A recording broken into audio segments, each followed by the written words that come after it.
What's up, ladies and gentlemen? It's your boy Bullets Gotti. Back with another one. So, this video here is about,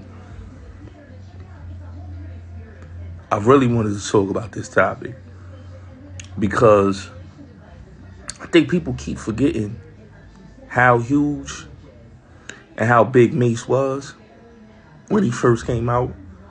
And I was listening to him on, let me just play it on It Is What It Is. Let me just play this clip real quick. A year later, I just started working on my flow, working on my bars, working on my delivery. And I worked on it for like 6 months. I studied people like Method Man. I studied people like LL. I got my waves from Nas. I got my bounce from Method Man. I got my songwriting from LL. That's a fact. And it was like all of this I just pulled together. Redman, Nas, LL. Who else? Who else was real instrumental to me? I'm trying to think. And then when I started listening to Big a little bit, I wasn't at first listening to Big. I was more like a Tupac fan. So it was like when I got signed to Bad Boy, it was like, now I'm with Bad Boy, but I was really a Tupac fan. But Biggie was like letting me hear his raps and go get girls for him and stuff like that. Not go get them, but, you know, me and C's would just pick up girls and drive them back to the crib. That wanted to be there. Let me put that out there. That wanted to be there. And I'd learned so much about rap like that. And then one day he was performing at the Apollo and he brought me out. And that was the part that just changed everything. It was like, what else can you be solidified by other than the greatest rapper ever to bring you out on stage and say you're the next one? And once he said I was the next one, I never looked back. I got better every day. That's a fact. Mase coming out, you know, with Children of Corn, him and King, McGruff, Bloodshed, and L. Like, Mase was that dude. Like, if you listen to Mase flow, he sound like AZ, you know what I'm saying? Raekwon, and you could tell he was inspired by that, and Nas, and the Pox, and all that.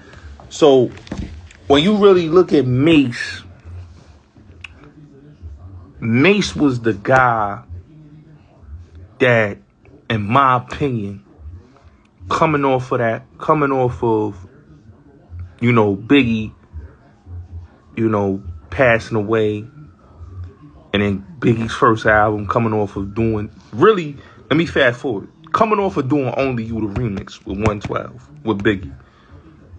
Then from doing that to doing Been Around the World, Can't Nobody Hold Me Down, More Money, More Problems off a Biggie album, and then doing No Way Out, and then coming off and doing his debut album, which 4 times platinum, sold 4 million, you know, and was just, that album was like from 97 to 90, I would say like early 99. That album was, replay value was up here.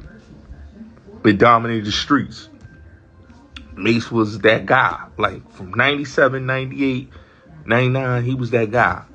You know, he had a run that was like, yo, this dude came in smoking. And then when I always look at Bad Boy, I say, yo, you had the dream team. You know, when Biggie passed, Mase carried it on his back. You know what I'm saying? Then you had the Locks right behind him.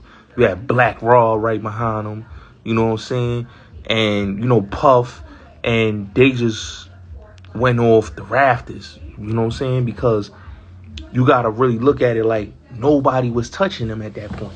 At that point, like level, like on a level that anybody else could say, like Mason had that, he had it. Mase had that. You know, you had the DMX rappers, you had the Nas, you know, you had a lot of dudes, but Mase was the guy that like, oh, this dude was the go-to, because we talking about swag-wise, we talking about talk game, we talking about jury game, we was talking about he was just flossing on a whole nother level, and he was doing it And he was doing it like nobody else was doing it.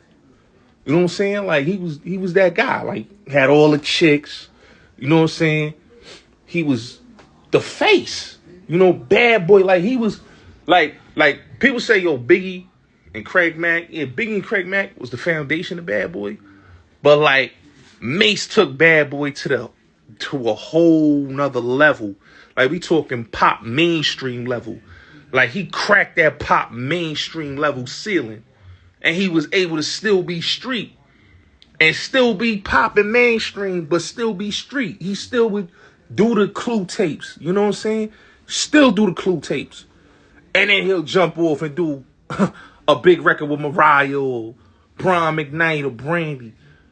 That's what made Mase hot around that time. And that's why like dudes like Jay was so jealous of Mase, because Mase was so popping. Like you couldn't, it was nothing Mase could do around that time that nobody else. Like dude was a great hook writer, great songwriter, and he just was killing it. So then when he got the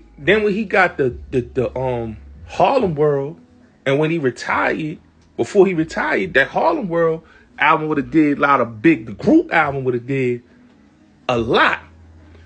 But what happened was, like I said, Mase left the game early. And by him leaving the game early, that stopped the promotion on that album. But when you really look at Double Up, that would have been a successful album. That'd have been another, he probably would have sold 5 million. He probably would have did 5 or 8 million off that, because he already did 4 million on Harlem World. But because he retired early, and because he wasn't able to finish his rise, because Mase was on fire. You know what I'm saying? On fire, hands down. Nobody was touching him. Nobody was touching him. He was the king. He had the crown. Like it was DMX, it was Mase, you had Nas, you had Big Pun, you had Prodigy, you had a lot of dudes that was in that conversation. Ghostface Killer, Busta Rhymes. You know what I'm saying? Yeah, Jay was in the conversation, but Mase was, him and X, I believe, was like, they was, in my opinion, they was neck and neck. And then Nas was there. So yeah, it was different, man. So I agree with Mase. Mase was not lying about that. He was that guy. You know, so salute the Mase, man. I just wanted to say that.